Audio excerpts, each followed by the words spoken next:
the Women Changing the World podcast, a podcast on a mission to bring you some of the most amazing women I know who are doing incredible things to generally make the world a better place.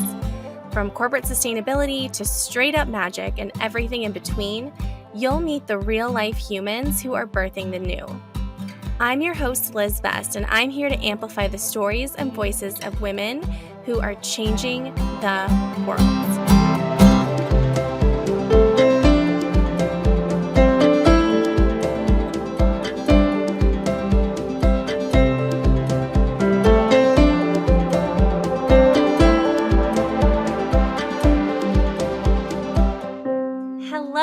Welcome to a very special episode of the Women Changing the World podcast, our first birthday episode. I cannot believe it has been a year since we first launched this podcast.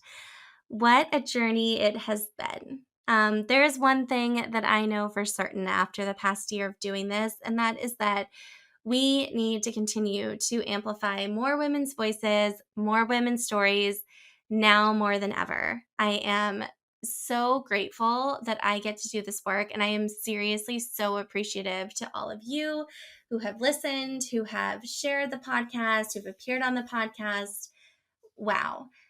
We've had about 2,000 downloads, I believe, to date, and we are just getting started. When I sat down to try to think about what some of my biggest takeaways have been from the past year, I think one of the big things that really deeply struck me is how much those of us doing this work have in common, that we have a lot of surface level differences. We have such a wide array of job titles and industries that we work in and things that we do. But so many of us are coming to the same conclusions, are supporting other women doing this work, are looking for ways, big and small, to move things in the right direction. And it really makes me feel like, while we're all over literally the world, that this truly is a community, and that if we all keep doing what we're doing, we are going to create the change we want to see. Because I'm also struck by just how many different ways there are and how many different ways there continue to be to contribute to creating the future that we want and creating the future that we need. Nothing is too small and nothing is impossible when we put our minds to it. And when I look at the women in this collective who are putting our minds to it, I am just so inspired. So back to the things that we have in common. I feel like among the amazingly brilliant women I've had the privilege of interviewing over the past years, there are some common threads in their wisdom and advice that I wanted to pull. And you'll notice that we also released 2 other episodes in honor of our birthday today. One is all of the Post-it note wisdom from our first year of the podcast, and the other is a cross-section of the younger self advice that we got in the first year of the podcast. So definitely encourage you, if you're looking for a quick hit of inspiration, those are 2 great resources to hear from many of our amazing guests on those 2 questions that I love to ask. And when I listened back to them, when I thought about what I've taken away, here are some of the things that really resonated with me. The first is celebrate everything. I feel like so many of the conversations, again, whether it was in those snippets or not, really came back to this idea that doing this work can be hard, even if we let it be easy whenever possible. Even if we ask ourselves, what if it's easy? It's still a roller coaster. We're still doing big things, and taking the time and prioritizing celebrating every step of the way is such critical fuel for us to keep going. So consider this a reminder and an invitation to look for something that you can celebrate, big or small, today, this week, this month, all of it. Related is that joy is really in the little things, and life is in the little things. And as I'm saying this, I'm reminded of something my esthetician back in college told me, which was that if you have a good day every day, you have a good life. And I think it can be so easy to get caught up with what I call the more monster of like always focusing on the next thing, always thinking about what's next, like what's next, what's bigger, um, focusing on the goal, where you're going. And I find that so much of the peace that so many of the women that I get a chance to work with, that I've gotten to interview with on the podcast, like so much of the peace comes with gratitude for such small stuff. Gratitude for coffee in the morning, for a bicycle commute, for time with the people that we love. And that really is often the small things. Another huge theme was to all caps, go for it. I don't think there's a single person that I've spoken to on this podcast or otherwise who has said that they wished that they were less self-confident, less bold, less ambitious, less assertive. Not one person. And related to that, I feel like a lot of the wisdom that has been shared is this idea of like just do something to move things forward. Do it before it's perfect. Don't wait for it to be perfect to start. Take action. You will get information by taking action. And again, really just go for it.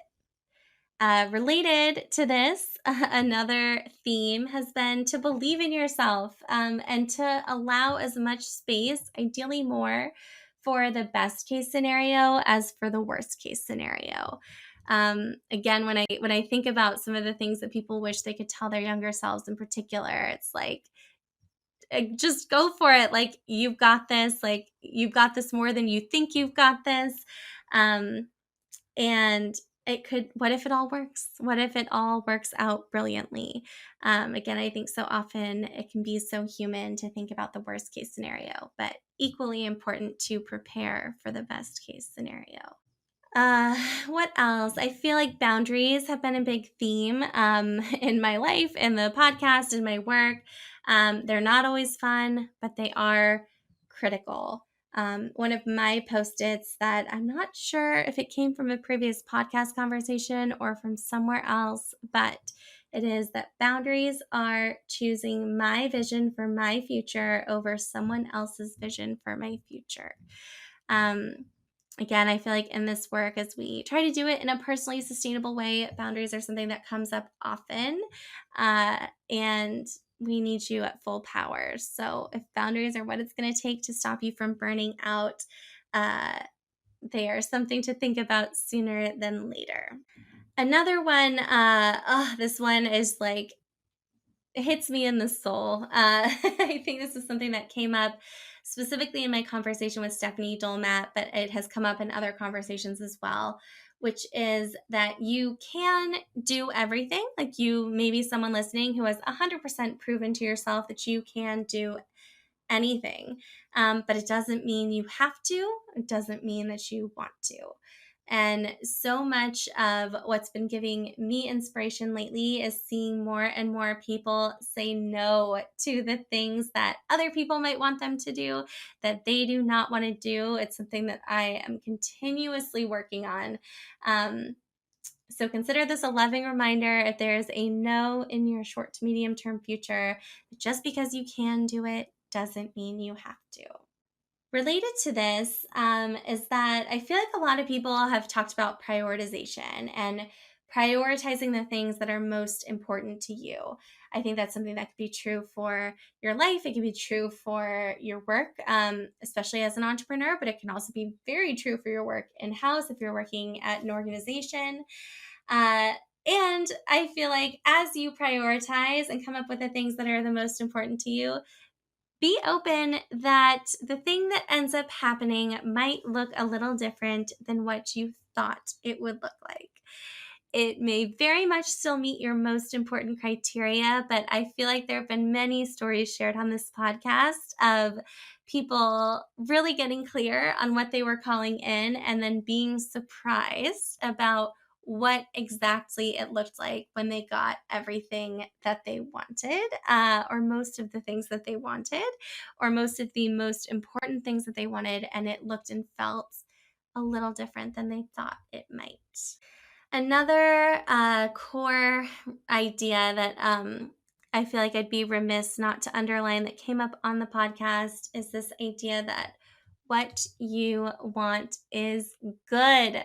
What you want is good. I think about so many of the conversations that we got to have here around prioritizing pleasure and figuring out what you desire and letting things be fun. And feeling good gets to be the goal. Feeling good gets to be part of the journey. I think so often we work so hard for stuff and think we'll feel good when we get there. I am all about feeling good when you get there, and it gets to feel good while you do it. And then also just really, like, I think the other piece of this is knowing and trusting that your desires were put there for a reason, and what you want is ultimately a good thing. Last but definitely not least is that your differences are your superpowers. And it's been so fun to hear so many women share what their superpowers are in conversations on this podcast. And I think it's so cool to see different people really owning their differences and fully stepping into their power. And so if you're listening to this and you're feeling maybe like you're on an island, I know so many of us can so often feel like we're on an island as we are doing change agent type work. I really invite you to consider how the things that make you different are, in fact, your greatest assets. I think those are some of the main themes that I've drawn out of some of these conversations. If you have other thoughts, ideas, moments that you want to share, please, please, please reach out. I am a real person on the other side of all the platforms, and it really brings me so much joy to hear from you. So if there's something that resonated with you from this episode, if there's something that resonated with you from our Post-it note episode or from our younger self-advice episode, or if there's just an episode that you really loved, we love hearing from you. So please don't be shy. You can get in touch via the links in the show notes. You can get in touch with me on Instagram, on LinkedIn. I really, truly, deeply love hearing from you. And I'm sure that there are some other really cool themes through these conversations that I haven't even spotted yet. So again, I would love for you to share anything that you've pulled from these conversations with me and my awesome team that has made this a possibility. I wanted to give you the percentage of podcasters that don't make it past the year mark, and I don't actually know the exact percentage of podcasters that don't make it past the year mark, but it is a significant percentage of podcasters, and so I'm just so excited to be crossing this threshold with you. This would not be a thing if you didn't listen and you didn't tell your friends and you didn't rate it and you didn't review it and you didn't agree to come on the show. And I'm, again, just so appreciative of all of you. So going back to theme number 1, in the spirit of celebration, cheers to us. Cheers to women who support other women, and cheers to creating the future that we want and need. We are in this together, and I am so beyond excited to keep in touch with you. If we're not already connected, you can find me on Instagram. That's at las.best. You can find me on LinkedIn by searching for Liz Best. And if you're not already on my mail list, please go to https://www.elisabethbest.com. That's Elizabeth with an S, best.com/monthly meditation, and sign up there so that you get a monthly love note from me in your inbox, and you'll be in the loop on all the other latest things that are happening. Thank you, and cheers again to us. Thank you so much for tuning into this episode of the Women Changing the World podcast. Please rate and review the Women Changing the World podcast on Spotify, Apple Podcasts, or Google Podcasts, and don't forget to subscribe for future episodes. You can find me on Instagram. My handle is liz.best, that's las.best, or you can find me on LinkedIn by searching my name, Liz Best. Join my mail list by visiting elizabethbest.com/monthly-meditation, and you'll receive all the latest updates on events, retreats, and opportunities to work with me, plus a monthly love note from my heart to your inbox. I am so excited to keep in touch, and I'll see you in the next episode.